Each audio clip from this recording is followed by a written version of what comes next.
Welcome to WCTV's coverage of the 2025 municipal election. I'm Anthony DeFilippo. And I'm Joe Cirillo. Many races on Pennsylvania's ballot today had to do with the seats on judicial benches and school board races, among others. Despite many considerations, this is an off-year election, and Anthony DeFilippo explains the importance of always casting your ballot. If the principles of the Constitution, the first three words, we the people, mean anything, the people have to be part in the political process. Every year, Election Day gives people the chance to make a real difference in their country. But the 2025 election is considered an off year, which typically leads to lower voter turnout. According to Dr. Larry Stratton, your vote actually matters more when voting locally. Local government is what we are closest to, and it impacts everyone, every day when you walk up the street. I mean, the park out here, the fact that it has been redone has been an action of the county government, the university, and the borough council. Still think your vote doesn't count? Well, take into account that Dr. Larry Stratton, who's on the local ballot this year, once won one of his elections by a single vote. And he's not the only one. Dr. Dana Baer also encountered a similar situation. I've been involved with an individual who was running for a state office, and it came down to 16 votes. I think it was like 11 or 16 votes. So literally those, every vote counted there. In Greene County, where 19,000 people voted in this year's primary, lower voter turnout could result in each vote proportionally mattering that much more. They're not turning out to vote. They're missing the opportunity to really speak, right, as to who is going to represent them. By the time you're watching this, the polls will have already closed here in Greene County. But there's always next year. And remember, your vote truly matters. On the campus of Waynesburg University and for WCTV Channel 14, I'm Anthony DeFilippo. WCTV's Benicio DeFalco stopped by a polling station on High Street here in Waynesburg around lunchtime to check in on early turnouts and why county residents were casting their ballots today. It's Election Day in Pennsylvania. The people of Greene County gather around High Street to cast their ballot. Dr. Larry Stratton is running for re-election, seeking his third term representing the borough of Waynesburg. Stratton says he's been spending the day along High Street, meeting voters, shaking hands, and talking about the issues that matter most to the community. From what I hear, about 50 people have voted. I actually was not here in the morning because I was teaching a class, but I got here at 7 o'clock. And then my friend here filled in for me, and I've just returned. I'll be here until 8 tonight. Stratton says he's confident the community will continue to stay engaged as the day goes on. And he expects voter turnout to rise before the polls close tonight. My hunch is it will pick up around 4 or 5 o'clock until around 6:30. And then a few people will trickle in until 8. But this is my third time running, and I always love the conversations. And I'm going to try to stay here until 8 o'clock. Meanwhile, the people of Greene County spoke on the importance of casting their ballots. I consider it as my public duty. It's because I can in this country. That's why I vote. Polls remain open until 8 o'clock tonight. For voters here in Waynesburg, participation remains steady, and candidates like Larry Stratton say they're optimistic about the turnout. For all things WCTV, I'm Benicio DeFalco. The biggest statewide race on the PA ballot today was the retention race of 3 state Supreme Court justices. WCTV's Michael McKenzie gives us a closer look at that retention election. There are many races on the ballot for this municipal election, but the statewide race many Pennsylvanians are watching today has to do with the retention of 3 state Supreme Court justices. David Wecht, Christine Donahue, and Kevin Doherty are the 3 justices up for retention in the 2025 municipal election. PA voters are deciding whether the 3 will receive another 10-year term or be voted off the bench. So typically what happens is that the retention election comes after a term. A judge completes a term in office, and then he or she is then put on the retention the ballot as a retention election as opposed to general. Only 19 of the 50 states hold retention elections for their justices, but their story in Pennsylvania is unique. It's something special about Pennsylvania that's traceable to the fact that William Penn was very wary of judges because he had a run-in with judges in England when he was arrested for preaching without a license as a Quaker. And the judge actually was very angry at the jury for acquitting Penn, and he kept them in jail. Oh. And then the principle, the writ of habeas corpus in our law comes from that particular case. Despite these elections usually being uneventful, there has been an aggressive ad campaign to vote no on retention for the 3 justices. In previous retention elections, there has only been one instance that a justice was not retained on the bench in Pennsylvania.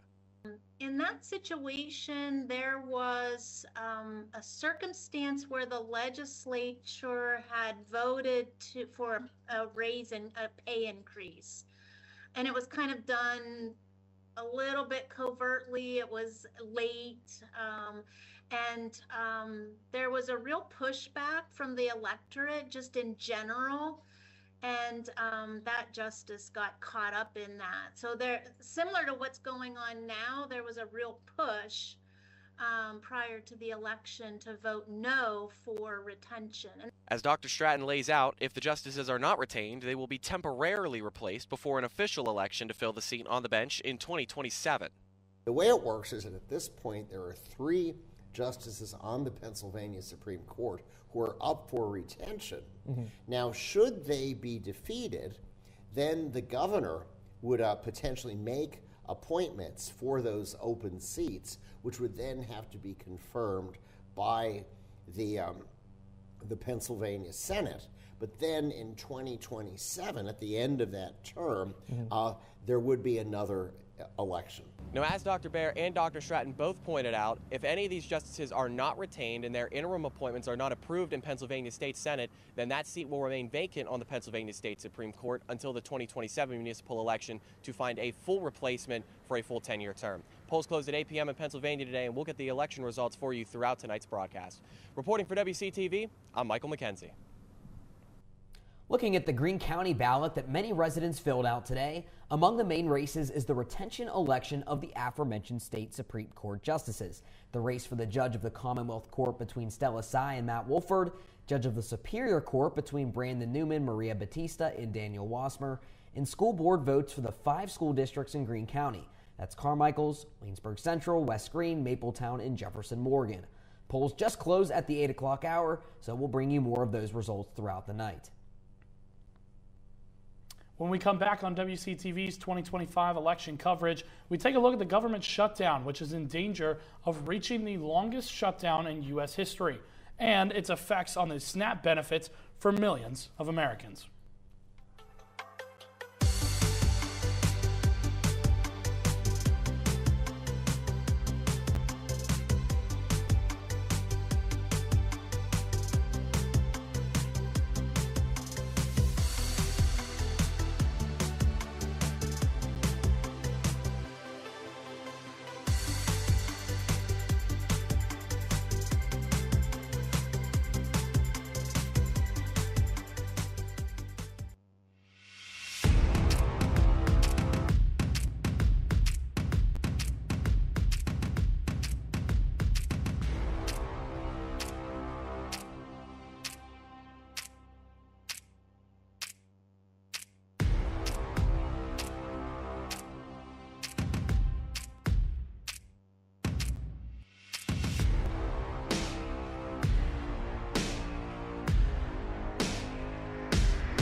Today, the federal government shutdown reached its 35th day, tying the longest shutdown in American history. At midnight tonight, that will then be a new record. Despite that, a new development for approximately 42 million low-income Americans who rely on food stamps through the federally funded Supplement Nutrition Assistance Program, or better known as SNAP.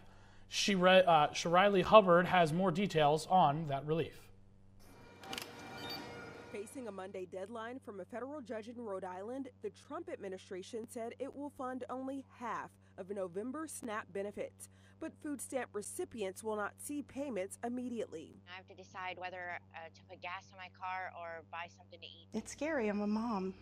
You know, all of our food goes to our kid first and then we eat. I just kind of have to think about making sure to make it stretch as long as we can.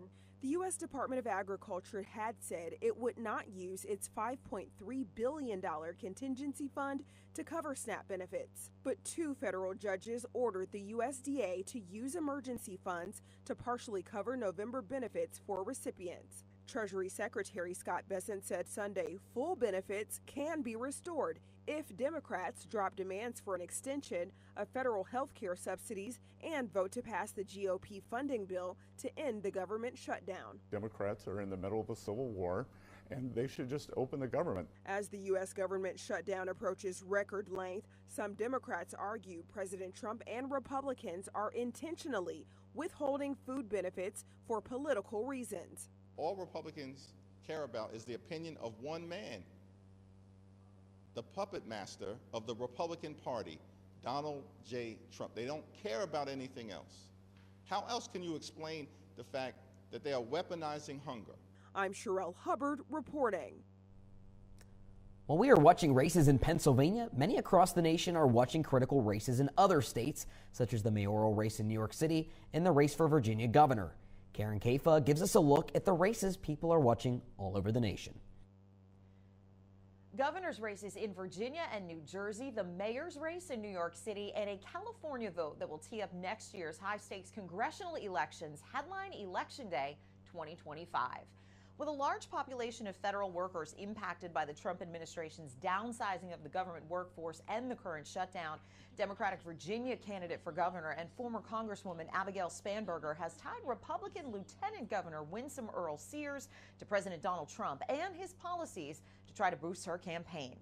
In New Jersey, Republican gubernatorial candidate Jack Ciattarelli, who was endorsed by Trump, has framed himself as a Jersey guy while trying to cast his opponent, Democratic Congresswoman Mikey Sherrill, who moved to the Garden State after her Navy career, as an outsider. And in New York City, Trump urged voters to support former New York Governor Andrew Cuomo over Democratic nominee Zoran Mamdani. Mamdani, a Democratic socialist, has zeroed in on the cost of living in the city, which has resonated especially with young and social media savvy voters. Cuomo, who lost to Mamdani in the Democratic primary and is running as an independent, has argued Mamdani, a 34-year-old state assemblyman, is too inexperienced. And in California, voters are considering a plan backed by Democratic Governor Gavin Newsom to reshape the state's congressional map to improve Democrats' chances of winning 5 GOP-held seats in next year's midterms. It's designed to counter a plan signed into law by Texas Governor Greg Abbott that aims to help Republicans win 5 House seats there. Of course, those 2026 midterm elections are still a full year away, but both parties will be looking for insights into how to turn out voters in their favor when control of Congress is up for grabs next November. In Washington, I'm Karen Kafa. There's heavy news today in the political world. Former Vice President Dick Cheney has died at the age of 84. Cheney served under President George W. Bush from 2001 to 2009. Karen Kafa reports from Washington. Former Vice President Dick Cheney has died at the age of 84, per a statement released by his family. The statement says that Cheney died Monday night due to complications from pneumonia and also cardiac and vascular disease, and that he was with his wife, Lynn Cheney, his wife of 61 years, as well as their daughters, Mary and Liz Cheney, the former Congresswoman from Wyoming, when he passed. Dick Cheney served in a number of political roles even before he became the vice president to George W. Bush in 2001. He served as White House Chief of Staff, as the only House member from the state of Wyoming, and Secretary of Defense under Bush Sr. He was tapped by George W. Bush's 2000 campaign to vet potential vice presidential candidates and ended up on the ticket himself. He redefined the role of a vice president between 2001 and 2009. He was influential, given his long political resume that balanced George W. Bush's Texas outsider image and lack of elected experience in Washington with Cheney's consummate Washington insider status. His time in office was defined by being in the White House with Bush out of town on September 11, 2001. He said the day made him a changed man, determined to avenge the al-Qaeda orchestrated attacks, He became the face and the presumed architect of the Bush administration's war in Iraq and a campaign to enforce U.S. power throughout the Middle East with a neoconservative doctrine of regime change and preemptive war. That made him a very powerful but very polarizing figure. After leaving office, he expressed no regrets. But the Republican Party changed during Cheney's years out of office, and his daughter Liz Cheney, once part of the House Republican leadership, would end up taking a strong stance against President Donald Trump and vice-chaired a committee led by Democrats investigating the January 6th insurrection at the U.S. Capitol. And her father supported her. In fact, the last presidential vote that Dick Cheney cast in 2024 was for Kamala Harris, who he also endorsed, a severe rebuke against the turn the party had taken. Cheney notably suffered a number of cardiac events throughout his life, starting with a heart attack at age 37. Still, he lived a vigorous life after Washington. He loved fly fishing and other outdoor activities in his beloved state of Wyoming. In Washington, I'm Karen Kafa. When we come back, we sit down with Dr. Larry Stratton to talk the 2025 Pennsylvania municipal election.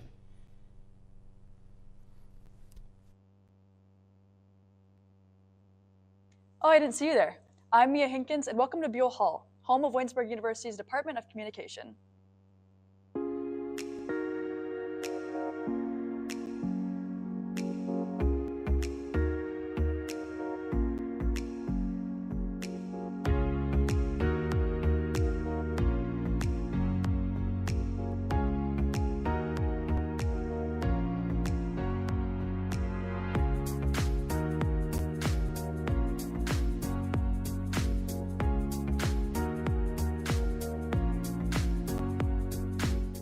If you visit our campus, you'll have the opportunity to attend some comm classes, enjoy lunch with our students, and watch us in action.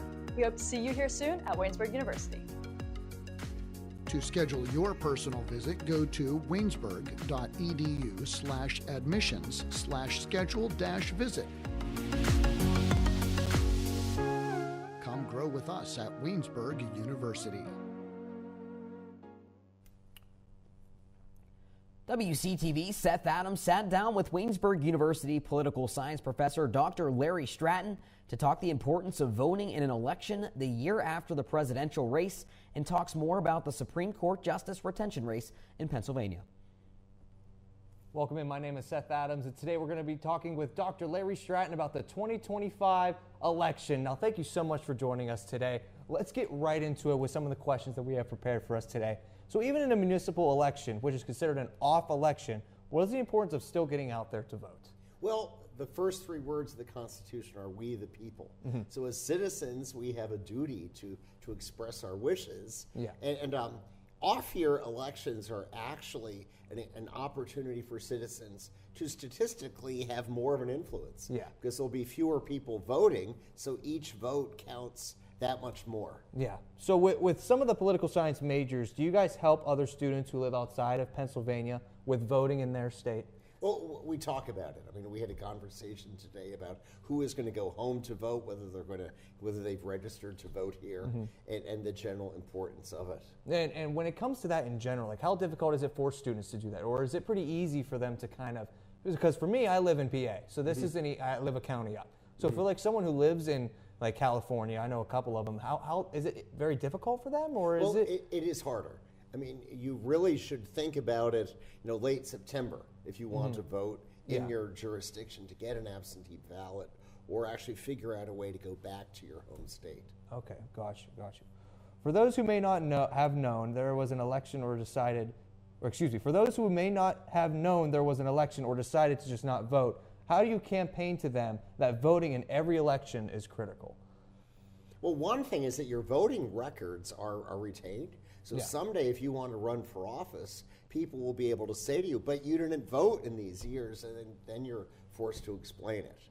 But it's generally just a good thing to be part of the political process. Yeah. You don't have the right to complain unless you give a say in what's going on. Yeah. Have you seen that situation happen beforehand with someone in that circumstance where they have not voted, or have a particular example of that? I haven't really discussed it with people, but I encourage everyone to vote. Yeah.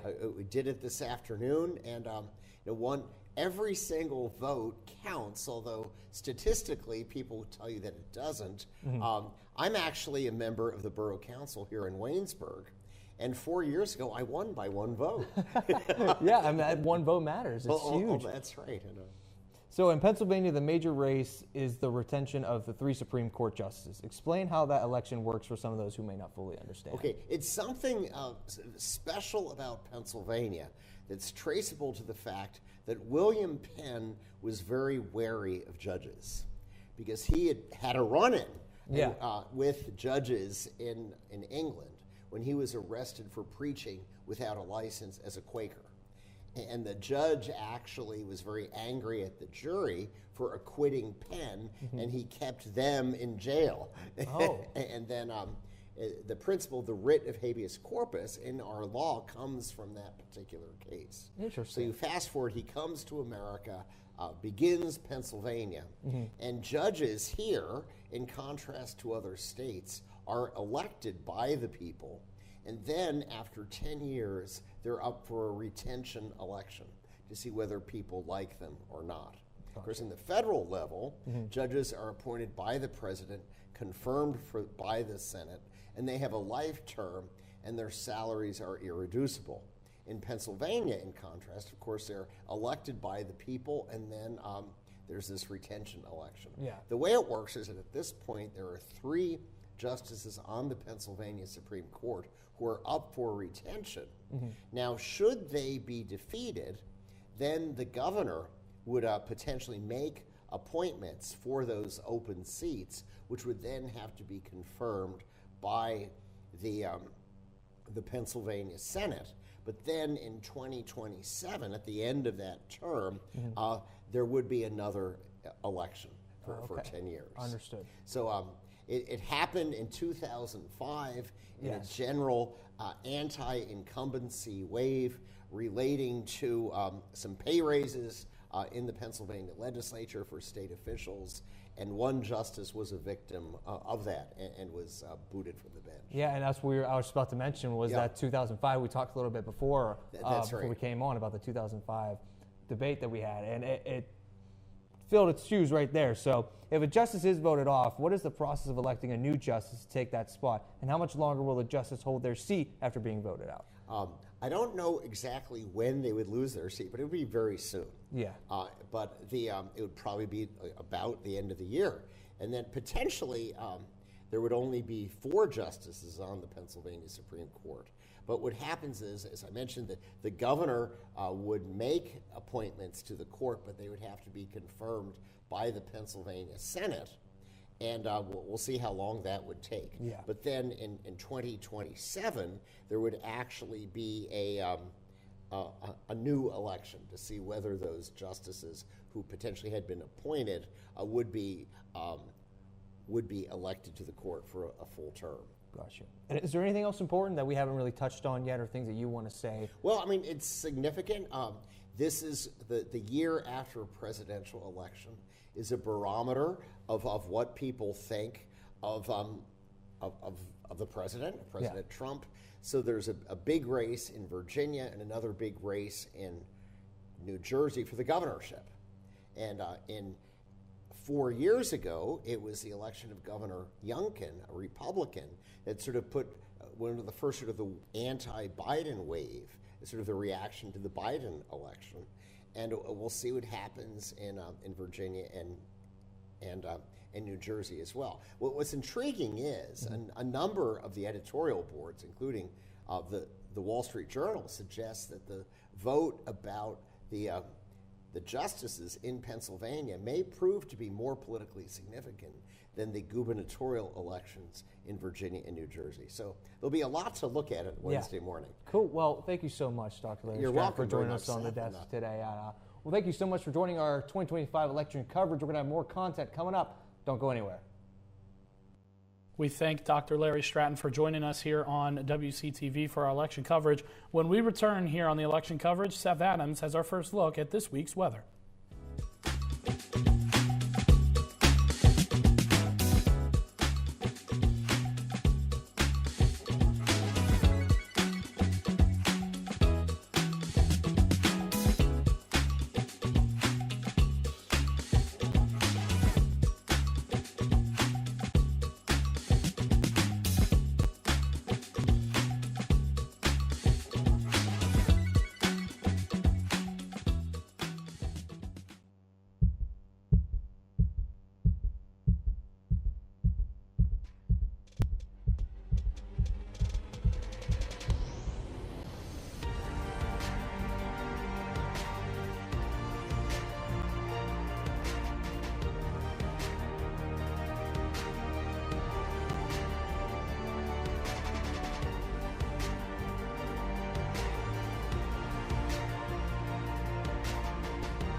Welcome back into the 2025 Election Day coverage. My name is Seth Adams, and today I just got your weather for you. So sit back, relax. We're going to get into it. As today we had a high of 58. It was a beautiful November day. We really haven't seen these too often. We had a very warm October, started with a shaky November, but today we saw a beautiful day. It's going to dip down into the lower 40s, but we are going to see a very clear night.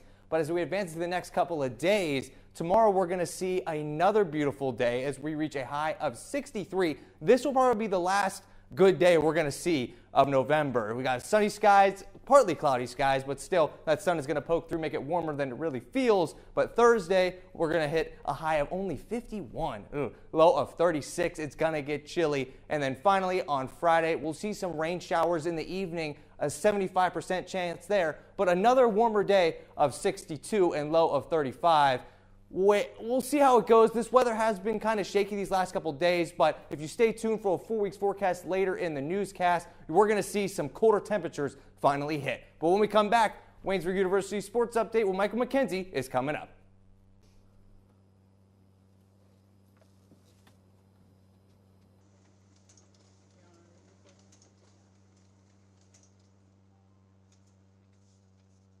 Ha! Gotcha!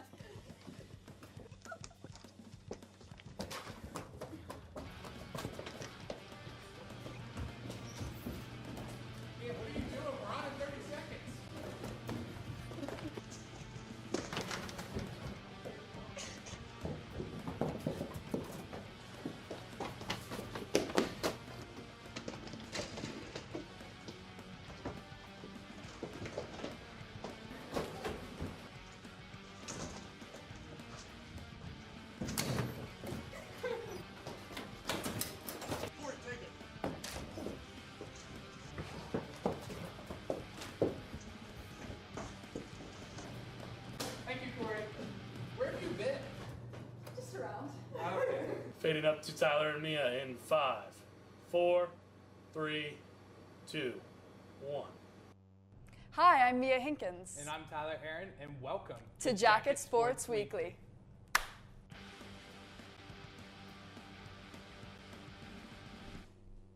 Welcome back to WCTV's 2025 election special. I'm Michael McKenzie with sports. Tomorrow is the PAC women's soccer semifinals in Waynesburg. We'll look to reach the conference title game for the first time since 2011. They will host St. Vincent in the 2 versus 3 seed matchup. They previously played St. Vincent on October 11th, and Waynesburg won 2-1 with goals from Bryn Kirby and an 89th minute goal from Jules Moorbacher. Kickoff is 7 p.m. at John F. Wiley Stadium. Coverage will be brought to you by the Waynesburg University Sports Network tomorrow. Waynesburg football's senior day is this coming Saturday. They'll host St. Vincent, looking to end the year on a 2-game win streak. Last week, Waynesburg rushed for a season-high 355 yards as a team. 228 came from Carson Shriver, a career high for him, and Waynesburg won 48-28 at Bethany to move to 3-6 on the season. Kickoff Saturday is at 1, and that game can also be found on the Waynesburg University Sports Network if you can't make it to John F. Wiley Stadium for the senior day game. This week will also be the last of the Yellow Jacket volleyball team's season. They are on the road twice this week, going to St. Vincent tomorrow and Franciscan on Friday to wrap up the 2025 season. They are currently 2-23 overall, looking for their first win in conference play in the last week of their regular season. Later this week, we also get the return of Yellow Jacket Hoops. The men's basketball team will tip off their 2025-26 season at Hilbert College in the Hawks Against Hunger tip-off tournament on November 7th and November 8th. Their home opener is a week from today on November 11th against Penn State New Kensington. The Yellow Jacket women's basketball team begins their season on November 14th next weekend at York, Pennsylvania in the Coaches vs. Cancer Classic. You can find both the women's and men's team's full schedules for the upcoming season at WaynesburgSports.com. All Greene County High School football teams have wrapped up their 2025 season, so we have no more Friday night lights this season in the nearby area to tell you about. We'll have national sports later in the show, but when we come back, Joe and Anthony have our first update of the night as results begin to flow in.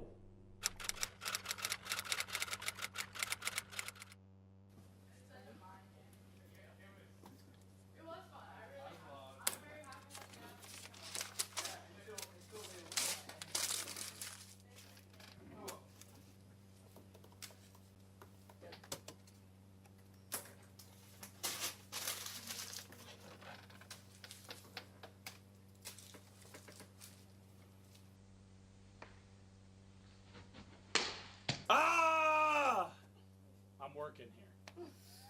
My bad.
Welcome back to WCTV's 2025 live election coverage. Joe Sherrill, Anthony DeFilippo with you. We're going to be breaking down the polls and what we're seeing right now. For myself, we're going to get into it with this Justice of the Commonwealth Court. Right now, Stella Sy on the Democratic Party is currently leading with 71.92% of the votes in the total of the state of Pennsylvania, with 72,491.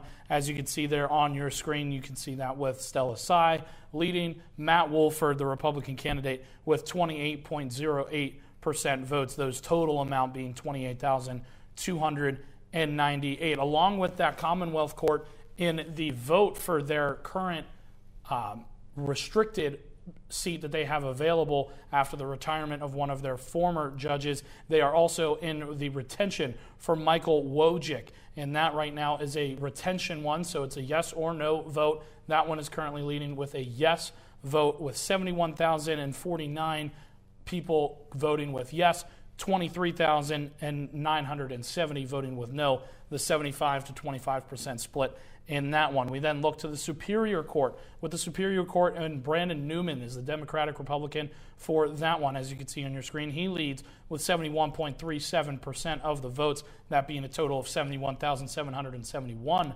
votes. Then you have Maria Batista, the Republican candidate for that one, with 26.66% of the votes, 26,811 to be exact. And then Daniel Wassmeyer, the Libertarian, for that race is it with a 1.97% of those votes, with 1,983.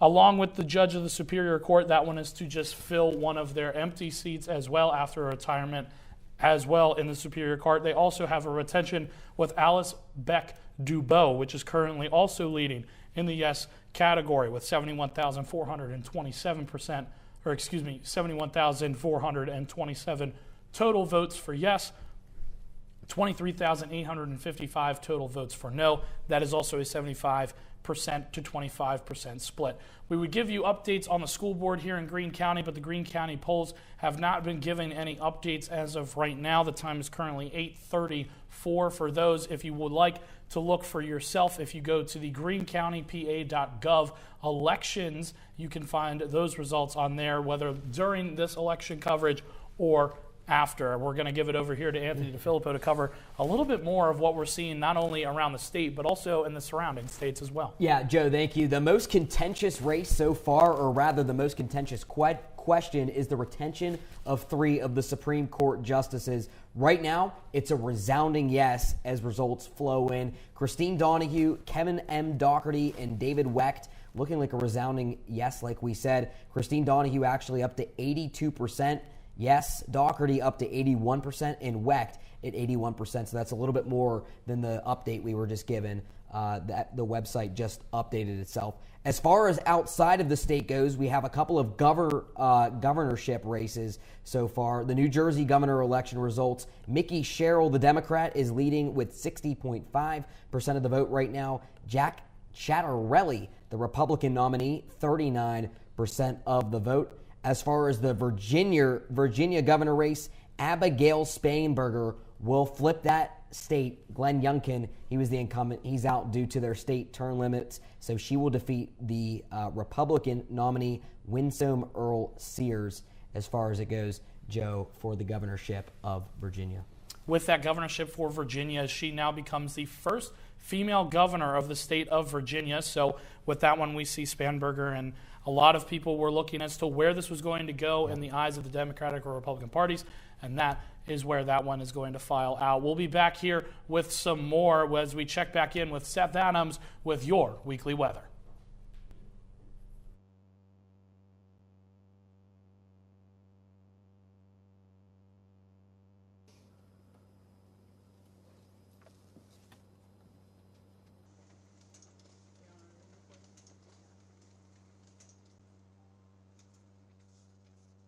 Ha! Gotcha.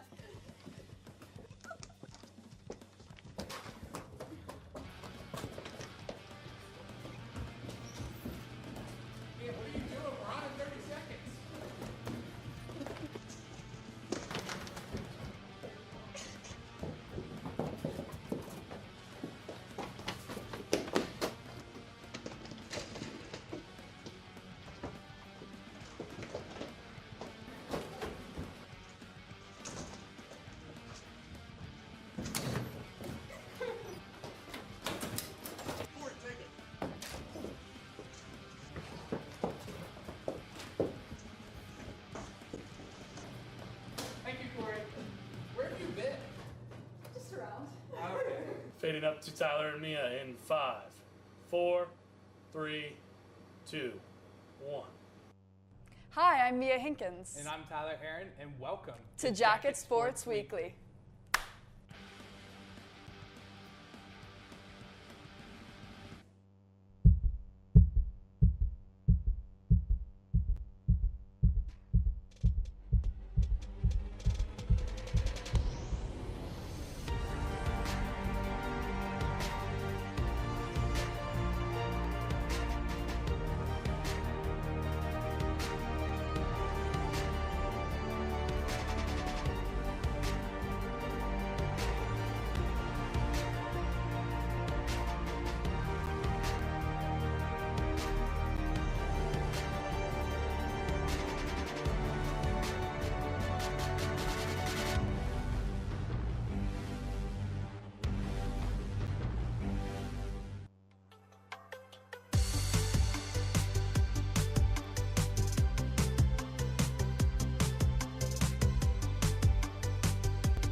We'll go back into the 2025 Election Day coverage. I know there's been a lot going on. We got a lot of polls going on, got the judges, but you know what I'm here for? I'm here for your weather, all right? That's what I'm here for. That's what this corner's for. So let's break it down. Let's get into this week's full weather. We mentioned it earlier. If you weren't here, I'll catch you up to date with what's going on right now, all right? Let me step out of your way so you can get a full view of what's going on. So today, we had a very clear day. One of the warmer days that we've seen throughout this November, just though it just started a couple days ago. It was very warm. The sun held, partly cloudy skies, and it'll be clear into the night. It'll dip to about like 40 degrees, but be clear for another beautiful Wednesday. High of 63, partly cloudy skies, low of 40. But for tomorrow, the PAC first playoff game for the women's team, they will be playing in Waynesburg. So if you get the chance, go stop down, go say hi, go show your support for the team who has had an outstanding season so far, and it'll be a nice night. Maybe bring a blanket, maybe two. It does get cold. Bring some gloves, but still, the whole beginning of the day and the afternoon should be really beautiful. Now, Thursday, high of only 51. That's going to be a rough one, but sunny skies. Got to look at the brighter side. See what I said there? Sun and brighter skies. Get used to it. 51 degrees is a high, low of 36. We'll get a little bit chillier into the night, but Friday we look at another warmer day, 62 degrees, but 70% chance of rain. So a little unfortunate there that the rain is going to make that day a little miserable. 35 degrees will dip into the night. But Saturday, this is a big day for Waynesburg. Have a lot going on. We start out with the Veterans Day Parade, which starts at 11 o'clock and will go to around 12. That'll be at a decent time of the day. It should be a little warmer. It will be cloudy a majority of the day, but hopefully it'll stay warm enough for the kids and everyone else to go out and enjoy the day. We'll dip into a low of 45 that day. Alongside going on Saturday is the Senior Day football game. So a lot going on this week for Waynesburg, a lot going on for us as communication students. So we will be there as well covering the St. Vincent game as Michael stated earlier in the day. Should be a decent day for it, but Sunday we see some more rain, 60% chance, high of only 52 and 34. And then Monday we finally see that cold weather finally hit in. Thanksgiving is coming up and that cold weather is coming along with it. Only a high of 31. If we advance into Tuesday, it's not on here, but I did some deeper investigating. Don't worry, that's what I'm here for. Tuesday, we saw another cold day, and it'll be around 30 degrees both Monday and Tuesday. But that's going to do it for me. We're going to send it to Michael McKenzie for your national sports coming up. Don't go anywhere. Oh, I didn't see you there. I'm Mia Hinkins, and welcome to Buell Hall, home of Waynesburg University's Department of Communication.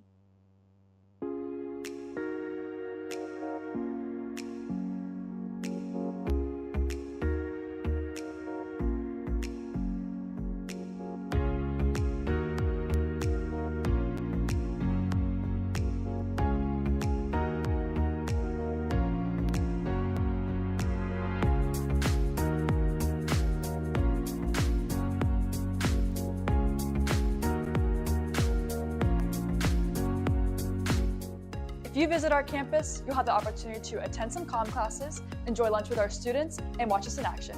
We hope to see you here soon at Waynesburg University. To schedule your personal visit, go to waynesburg.edu/admissions/schedule-visit. Come grow with us at Waynesburg University. TV's 2025 election coverage. Michael McKenzie back with you for a national sports update. Steelers today, it was the NFL trade deadline. They were linked to a lot of names coming into the day. Jacoby Myers, receiver for the Raiders, he ended up getting traded to Jacksonville. Rashid Shaheed, receiver for the Saints, he ended up getting dealt to Seattle. Another Saints receiver, Chris Olave, was not traded. The Steelers making no trades on the day. They're standing pat, trusting what they've got in the building to try to make a potential Super Bowl push in what many believe is Aaron Rodgers' final season. But there was a lot of action in the NFL today on the trade market. Sauce Gardner traded from the Jets to the Indianapolis Colts for 2 first-round picks and wide receiver A.D. Mitchell. The Colts supposedly going all in on the next couple of seasons to try to win a Super Bowl, a surprising 7-2 start, currently at the top of the AFC standings. Quinnen Williams was also traded from the Jets to the Cowboys for a first-round pick. So in total, the Jets adding 3 first-round picks to their arsenal, 2 for the upcoming draft in 2026, which will take place in Pittsburgh, by the way. But the Cowboys trying to bolster that defense. They gave up 27 last night and lost to the Arizona Cardinals on Monday Night Football, College football playoff rankings dropped today, their first top 25. Here's what a little bit of the top looks like. Ohio State gets the number 1. There was some speculation or debate between Ohio State, Indiana, and Texas A&M. All undefeated teams about which team would get number 1. Ohio State gets it fresh off the heels of a 38-14 win against Penn State. Indiana is currently number 2, their highest ranking in the college football playoff era. Texas A&M number 3, also their highest ranking since the college football playoff was instituted back in 2014. Then we start to see some of the more normal names Right behind them at number 4, it's Alabama. At number 5, it's Georgia. BYU checks in at number 7, Texas Tech at number 8, Texas at number 11, higher than a lot of people anticipated for the Longhorns. Pitt checks in at number 24. They were not ranked in the AP poll last Sunday, or just a couple of days ago, I should say. Hadn't been ranked all season long. The College Football Playoff Committee deems Pitt worthy of the number 24 ranking, but Pitt has the gauntlet coming up. They got a bye week this week.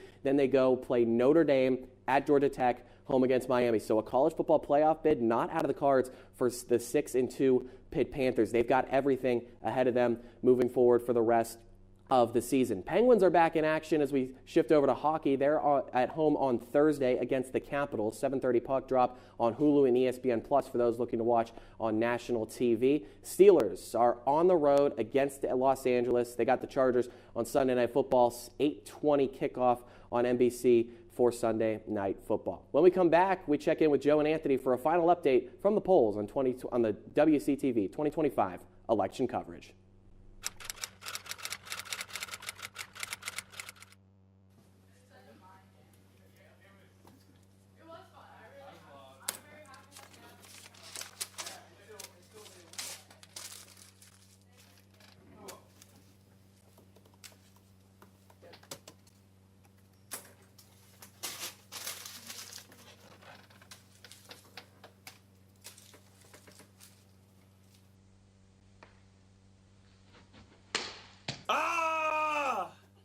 I'm working here.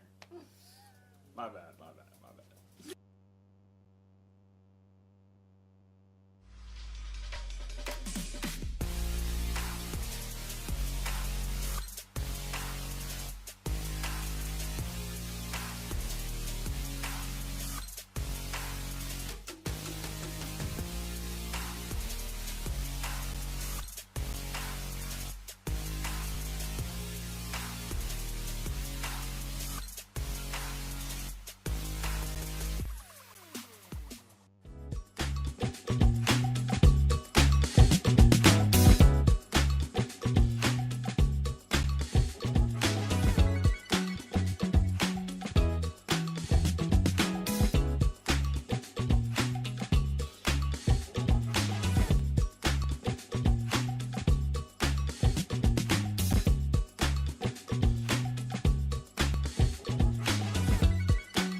Welcome back into WCTV's 2025 election coverage. Joe Cirillo, Anthony DeFilippo with you all. We're going to get into what we have seen for the Supreme Court of Pennsylvania and what they are looking for. Right now on NBC News, they are currently calling it with their retention votes. They are saying from Alexandria Marquez, Pennsylvania voters have retained 3 Democratic justices on the Supreme Court. And the votes that we are seeing for our side of it, you have a lot of the vote side going towards the retention of yes. The updated polls for that, they're all at 80% to 20%. Christine Donahue, Kevin M. Doherty, and Devin Wecht are all in that for their retention on the Supreme Court. Currently with those votes, the yes for Donahue is 380,333 votes with 95,218 for no. For Doherty with yes, you have 378,291, and for the no, 96,287. For Wecht, you have for 377,893 with yes, and 95,962 with no. NBC has already called it for that. AP Politics have not called it for them yet. We normally look for 2 to be around for the actual call for that. When you look to the Virginia races, we already talked about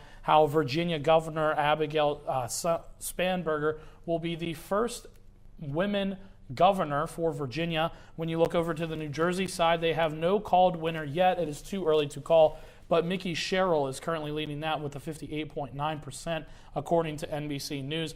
Jack Cattarelli is with 40.6% of his votes. He's backed by President Donald Trump. When you look to all the other things that are going around in Pennsylvania, we turn to Anthony here. Fill us in on what we got going on. Yeah, and Cattarelli really is making up some ground in that New Jersey governor race. But as far as the Superior Court race goes, it looks like that's a retention for Alice Dubow. It looks like she's going to be retained. That's an 80% to 20% resounding yes vote right now. Turning to the Commonwealth Court, that's Stella Sy against Matt Wolford. That's a 77.84 in favor of the Democrat Sy. Matt Wolford, the Republican, at 22.16 right now, is looking at the Commonwealth Court retention of Michael Wojcik.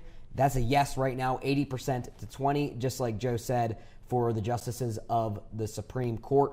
One more race in the area. The Pittsburgh mayoral election has been called for Corey O'Connor. He will defeat the Republican candidate, Tony Moreno, a 91.5 to 8.5 vote share right now for the Democrat O'Connor over the Republican Moreno. So the Democrats will retain the Pittsburgh mayoral spot. Joe, any other big races or anything else that you've seen at this point? One of the biggest things is that the mayoral race in Cincinnati, J.D. Vance's half-brother, Corey Bowman, was up for election in that one, but Aftab Pervelli has continued on as the mayor. He has won re-election there, so J.D. Vance's half-brother has lost in that one. When you go and look over, as you said before, Corey O'Connor with the win in the Pittsburgh mayor vote, then you also look over to California. Right now, they're not voting on any mayoral, governor, anything like that, but they're voting for how to redistrict themselves coming up into president elections and how they really want to represent themselves democratically and Republican-wise. The majority of California voters, though, have been saying that neither party is handling the restrictions very fairly. So that seems to be prominent on what's going to be going on with Greg Newsom there as governor and potentially what his presidential candidate role could be come into 2028. We also then look to different political moves that have been going on currently. The government has been shut down for a total of 34 days, 21 hours, and 52 minutes. When we pass the midnight time tonight, that will then be the longest in recorded U.S. history of a government shutdown. The first one, which is tied with today, was under President Donald Trump during his 2016 race where he held for 4 years there. This one currently is threatening airspace travel. Sean Duffy is threatening to close parts of the American airspace next week if the shutdown continues. And if that continues, that could then impact the Thanksgiving travel that's coming up in about 3 weeks. And then you look into the holiday travel on what that could then impact. So we look to that as those coming weeks come up. No votes have been anywhere near. The most recent one happened about a week ago where the vote was 6 votes less than what was needed to reinstate the government. Many still continue to go unpaid, and of this past weekend on November 1st, as we said before, the SNAP benefits, or for food stamps, have been suspended, and the government is not going to be paying those. President Donald Trump has said multiple times that he does not plan to continue funding them.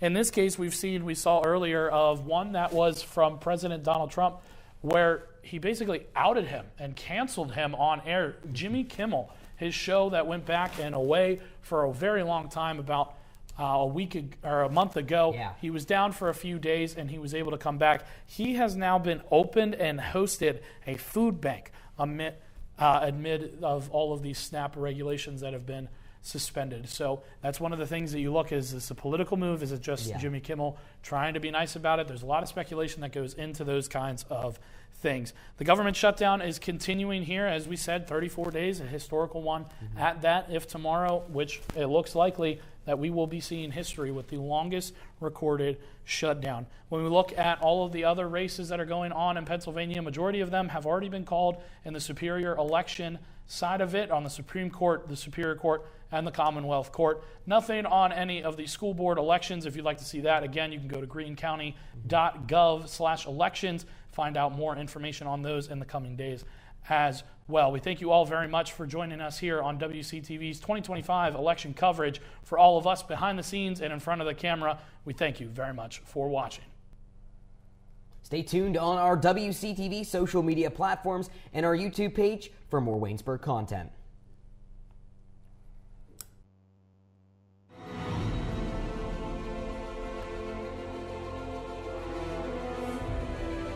This has been a production of Waynesburg Community Television.